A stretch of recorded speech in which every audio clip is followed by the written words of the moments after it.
Good morning, everybody. Thank you for joining me. We are here again with some winter storm coverage. It's been a minute because winter is kind of winding down here, but we do have a pretty heavy lake effect snowstorm currently going on in portions of New York, Pennsylvania, Ohio, even. Okay, so right now we do have a special weather statement for the Rochester, Buffalo area that reads: a band of moderate to heavy snow will continue to move southeast across the Niagara frontier and Genesee Valley through early afternoon. Visibility will briefly drop to near 1/4 of a mile in a brief burst of heavy snow. Roads will become snow covered as this band of heavy snow moves through. So, whiteout visibilities, blowing snow. These are all going to be threats with this lake effect snowstorm that we have ongoing here. In the bottom left hand corner of your screen, you are seeing a live look from Canada, actually, just to the west of Buffalo, New York, of this winter storm here. You can see that it's actually kind of a slushy mixture in that area because it's about 36, 37 degrees, but the temperature is dropping, it seems. So hopefully more of that will turn to snow, and if you're a snow lover, there you go. I know nobody likes that wet, slushy stuff, at least in my experience. People would rather have straight snow or nothing at all. So right now you guys are in a bit of a rough patch here in eastern Canada, western New York here, but hopefully more of this will change over to snow soon if you're a snow lover. If you're not a snow lover, I'm sorry, but at least it's better than that slushy rain, am I right? So, we do have some winter storm warnings here. We already have a ton of snow on the ground, but they're talking about more accumulations happening very soon. Some areas could even see another foot on top of what you already have, okay? So you're going to want to look out for that high-end snowstorm threat here. We take a look at the radar up here in northern New York. You can see that it's actually mostly rain up here in northern New York, but with some snow mixing in around the edges of this band here, and hopefully more of this will turn to snow soon. Again, I'm only saying hopefully if you're a snow lover. If you hate snow, I'm sorry. I'm also just now realizing we do have a snow squall warning in effect here for portions of Pennsylvania. This is for Altoona, Ebensburg, North Cambria, and then Hollidaysburg here in Pennsylvania. This snow squall warning reads: intense bursts of heavy snow, gusty winds leading to blowing snow, and visibility rapidly falling to less than 1/4 mile. Wind gusts up to 35 miles per hour. And it's not only saying it's a radar indicated threat, it's saying there's a webcam video of that kind of stuff happening too. So I did not even realize we had a snow squall warning in effect. So that's actually a pretty dangerous area there to be driving. Get off the roads now if you're here in this snow squall warning. Again, this is right over Ebensburg right now. It's mostly snow, but there may be some rain mixing in. Last night we actually saw quite a bit of ice here in western New York. Quite a bit of freezing rain accumulation. Sorry, I'm just adjusting my seat here. Even the deep south at the minute has freeze warnings, which is kind of surprising. But like northern Georgia, northern Alabama, you might be under a freeze warning right now.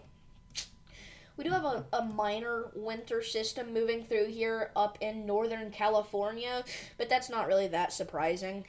There almost always is one during the winter, but actually we are in meteorological spring now, so this may be one of the last winter systems that I cover here.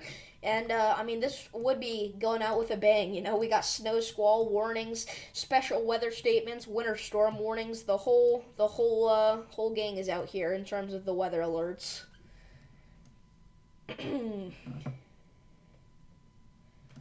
So this snow squall is moving east at 40 miles per hour here.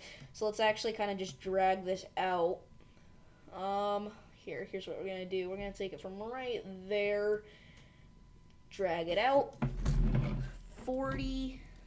It may go a little bit more south than this.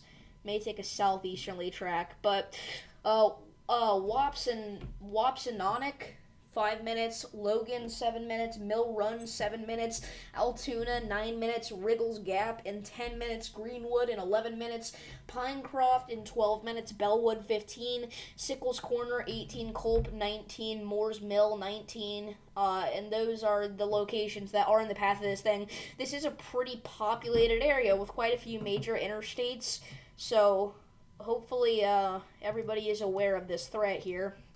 We may even see some thunderstorms pop off here right along the coastline. If enough of this turns into rain and gets heavy enough, could see some lightning, maybe even some thunder. Hear the thunder, I should say. And maybe even see some thunder snow. That would be kind of cool. Look at the Cleveland radar here. We see the snow is actually possibly even more intense over here in Ohio. Northeastern Ohio, that is. I believe we also have some snow over here by the Great Lakes. I mean, a little bit. Not as major, though. It's mostly up here by the Finger Lakes. Again, there is quite a bit of regular snow with this, but it's mainly a lake effect system here, actually.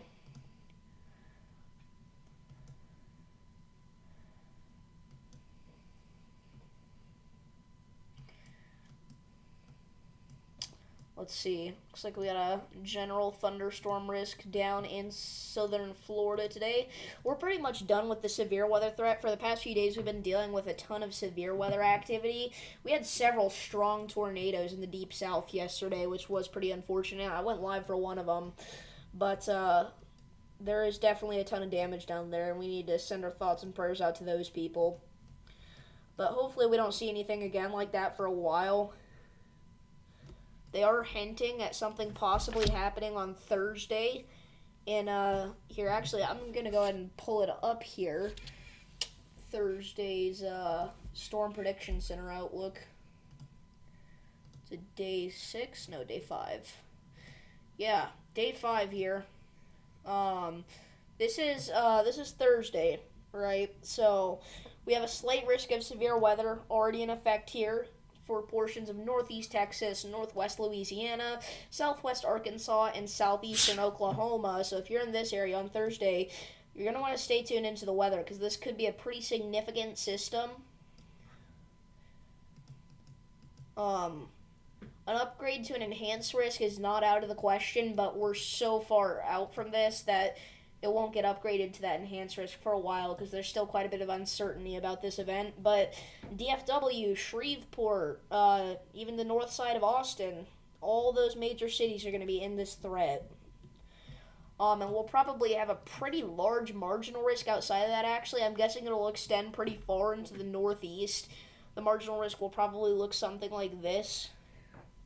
So like southeast Kansas, southwest Missouri, west Mississippi, a good chunk of Louisiana, a good chunk of Arkansas, a good chunk of Oklahoma, a good chunk of Texas. I'm guessing that's where the marginal risk will be centered, somewhere in that general area. We have a new special weather statement that's going to be up here in central New York for the Cortland area. There's a very intense band of what is reported to be snow here in the special weather statement, but looking at the radar, we're seeing it as rain. So it's kind of interesting.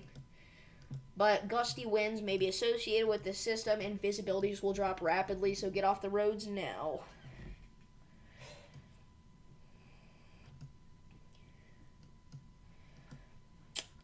But yeah, I think this could be a pretty significant event here on Thursday. I will likely be going live for it. I'm going to stop going as live as often as I do. I'm only going to go live during more significant events. Because recently, even if there's like a marginal risk in a severe thunderstorm, I've been going live and I've realized I can't keep that up. I can't go live for every severe thunderstorm warning. That's just a bit ridiculous. But if a severe weather outbreak is ongoing, I will definitely try to go live.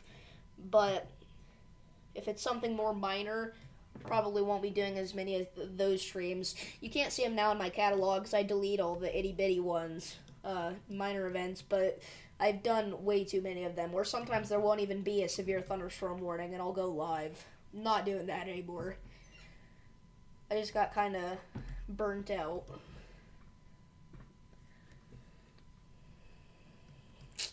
But, like a system like this, if it's some major winter storm, I will go live for it almost every time if I can. We may see gusts up to 60 miles per hour with this system, but that'll be, like, down in, like, the Long Island area. That actually won't be where most of the snow is falling. But where the snow is falling, we could still see wind gusts up to about 45 miles an hour, which could definitely create blowing snow. So it may even look like a low-end blizzard at times. But yeah, I think that's going to be it for today. I want to thank everybody for tuning in. Be aware, this system is not even close to done. If you get put under a snow squall warning or a special weather statement, do not drive. But yeah, with that, I think that's it. So, see y'all in the next one. Peace.